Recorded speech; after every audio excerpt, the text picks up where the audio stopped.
Bill de Blasio unveiled a citywide plan to curb gun violence this summer. Tonight, investigators in the Bronx and Brooklyn are combing through multiple shooting incidents. Now, one of the 17 victims was a 28-year-old woman who was shot in the stomach by a stray bullet while leaving a party in Red Hook. And Shirley, and behind you, by the way, Shirley, you can see that the clouds are starting to clear out. That morning rain is long gone. So here's a look at how much we got today throughout the tri-state, right around a half inch. You can see the numbers did not vary very much in and around the city. So we got some much needed rain because we actually are running a deficit. We'll talk more about that coming up later in the show. But your evening planner continues to watch those clouds clearing out of here and temperatures falling into the mid-50s by midnight. But the winds are going to pick up a little bit. Your FUTURECAST wind gusts tomorrow morning right around 20-25 miles per hour. So don't be surprised if it is a bright and breezy start to your work week. But we are going to be flirting with some 80-degree temperatures in our forecast. We'll talk more about that coming up in just a few minutes. Shirley, back. Your family said they want to go to the beach? Yes.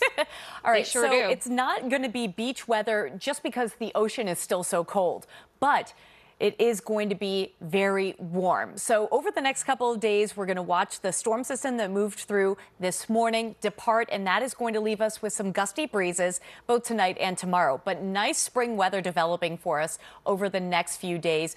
But temperatures will soar to more summer-like levels by midweek, and then that will come to an end in the form of some thunderstorms. Right now, 62 degrees in Central Park. It's 64 with lots of clouds still in place in Sussex. Those clouds are going to continue to move through in a patchy kind of fashion over the next couple of hours, but then clearing skies behind that. On satellite and radar, you can see a couple sprinkles still lingering in the Catskills and the Finger Lakes region. They are going to be departing as well. But the FUTURECAST wind gusts do show that we'll see that wind picking up as we head into the overnight hours. So 10 p.m. still looking at the 15 to 20 mile an hour range, but in the morning, those winds gusting to near 30 miles per hour. In fact, on Long Island, you might see some winds gusting at 30 miles per hour. So that's tomorrow morning. As the storm system departs Monday afternoon, the winds will start to relax a little bit. It's going to be a nice afternoon, especially with that high pressure really starting to dominate here. On Tuesday, that warming trend will begin. We're reaching around 70 degrees then.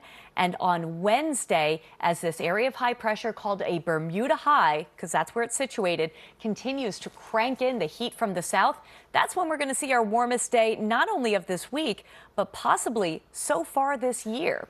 The only consequence of that that's kind of negative for most of us here is that the pollen count is going to be on the rise again. So strong sunshine, milder temperatures, that really gets all those tree buds popping. So very high pollen count over the next 3 days. Oak, birch, and maple are all going to be factors.